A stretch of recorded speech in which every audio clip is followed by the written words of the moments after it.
The drawing process is filled with many challenges and mysteries, and for me personally, it's been difficult to navigate.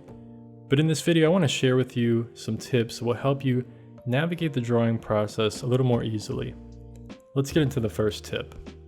Learn the fundamentals. When I started drawing as a kid, I wasn't really interested in the fundamentals. I was actually interested in drawing cartoons and just drawing stuff that I was interested in.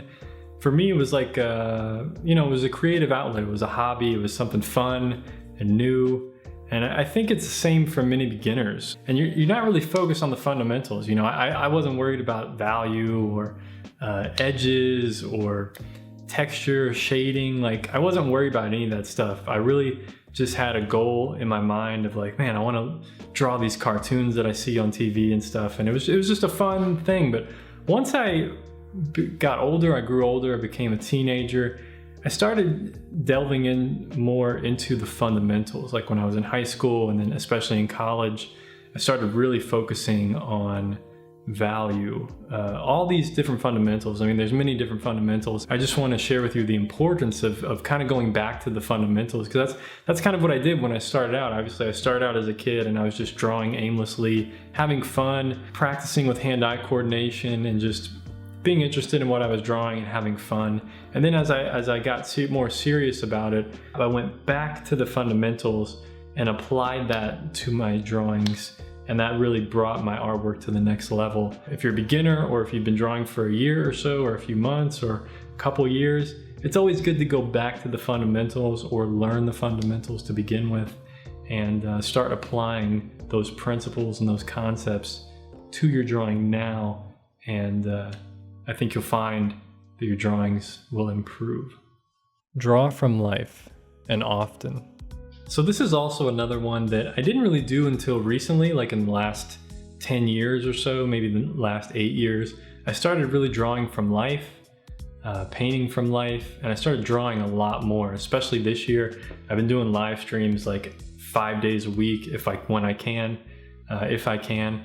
It's just like anything else. The more you do something, the more you practice, the better you're going to become at it. And it's especially true if you do it from life. So if you have, and what that means, drawing from life, is if you have the object in front of you, you're literally seeing the three-dimensional object, and then you translate onto the page in a two-dimensional fashion. Obviously, we draw in 2 dimensions. There's just something about that it's hard to get from a photograph, Usually if you're drawing a landscape or any kind of object from a photograph, usually it's actually smaller than real life.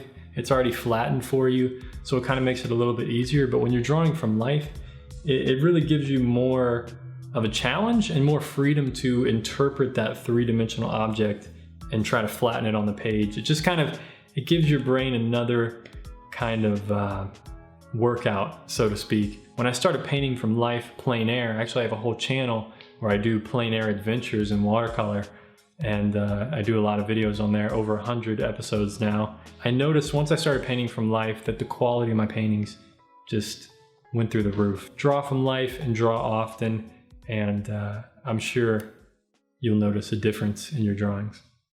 Thank you to Skillshare for sponsoring today's video. If you've ever thought about improving your skills or even learning a new one, you should definitely check out Skillshare. It's an online learning community with thousands of classes to motivate you, inspire you, and to teach you many lessons on all different kinds of topics.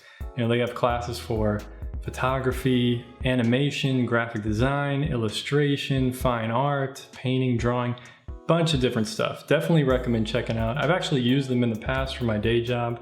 I've used to learn graphic design, to learn animation with After Effects, and I've also used some of the photography classes as well. One class in particular that I enjoy recently is called Creativity Unleashed: Discover, Hone, and Share Your Voice Online by Nathaniel Drew. So Skillshare is always launching new premium classes, and they have no ads on the videos. And with an annual subscription, it's less than $10 a month. The first 1,000 people to sign up with the link in the description will get a free premium trial membership of Skillshare. Be excited about your subject.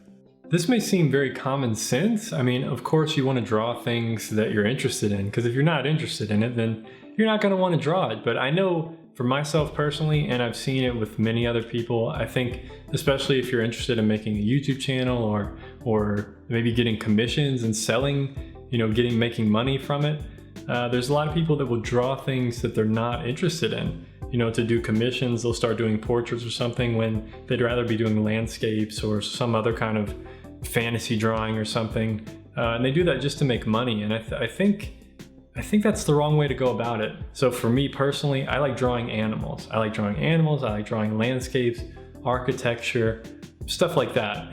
Portraits every now and then, I'll dabble a little bit in portraits, but I know for me, it's not something I want to really make a big series of videos on. It's not very natural for me to do that. It would be more natural for me to make a whole series of videos on animal drawings or, certain kinds of architecture and stuff like that. I'm not going to make a whole YouTube channel based around drawing human anatomy because it's not something I'm interested in. I may be interested in that for like a week or something, but after that, my motivation is going to just disappear. Basically, build an audience from what you like. Don't try to do stuff just to impress other people or please other people or try to make a living that way because it's not going to last. Your motivation is going to die, and it's better to be excited and be focused on what you love to do. Start with simple subjects. This is another one that's pretty common sense. I mean, you want to start out with simple subjects. There's a lot of beginners I noticed.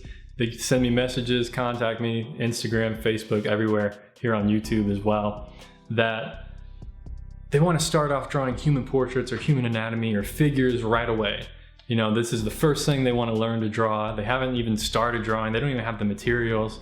They just want to start drawing those things. And that's great, man. I love that they actually know what they want to draw. They're interested in that. And they should start drawing those things. But also, you want to start with simpler things.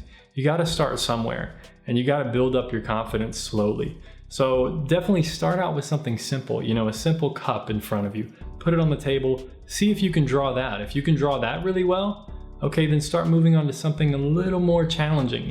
Start trying to challenge yourself over time slowly once you build up your confidence, because there's many artists, many beginner artists, maybe you're one of them, that's tried to start off with something very challenging. And then when you weren't able to draw that thing, you feel really bad. You feel like, oh, I'm not good at this. I'm not going to be able to do that. I'm never going to be able to do that. So I'm just going to give up. And that's not, you want to avoid that. That's not the right mindset. It's kind of like when you're going to the gym, you're not going to start out bench pressing 300 pounds. You got to start off slow, man. You might not even be able to bench press anything. You got to start building up do push-ups first, and then start slowly building up the small, light weights, and then go to the heavier and heavier weights after many months, many years. Same thing with drawing. Same thing with anything. If you want to start running a marathon, you're not just going to wake up and run a marathon. I mean, there's some people that can do that, but you're going to be hurting afterwards if you don't train. If you train first, slowly build up, run a mile one day, the next day run 2 miles, then run 4 miles, slowly build up. I think it's the same thing with drawing. There's all different ways you can start slowly challenging yourself, building up to your goal and what you would like to draw. Draw first, measure second. All right, so for this last one, I admit it's a bit challenging. This one's more of an intermediate tip, but I think you guys can handle it. I think it's something to play around with and have fun with. So what I mean by draw first and measure second, there's many people that measure something, whether it's something in front of them or they'll measure it on their reference photo that they're using or from a book or something. They'll measure it and then they'll draw that kind of measurement. Let's say you're drawing like a cup, and maybe you'll draw the height of the cup, and then people will measure, okay, what's the width, and then draw that on the paper. But I think it's better to guess first. Just try to guesstimate on your paper. Try to draw it down first with no measuring at all.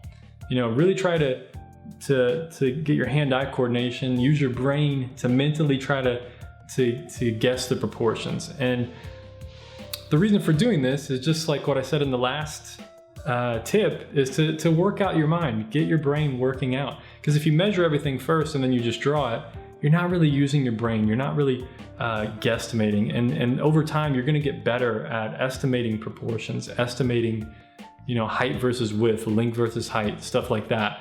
And the only way to get better at that is to do it more often. So start trying that. If you find yourself measuring a lot, try to start guesstimating. And if you feel that you're always guesstimating all the time and you never measure and everything is always incorrect, start measuring a little bit. Start measure afterwards. After you guess, then check your guesstimate with the measurements and see what needs to be changed. But anyway, I hope you find those tips helpful.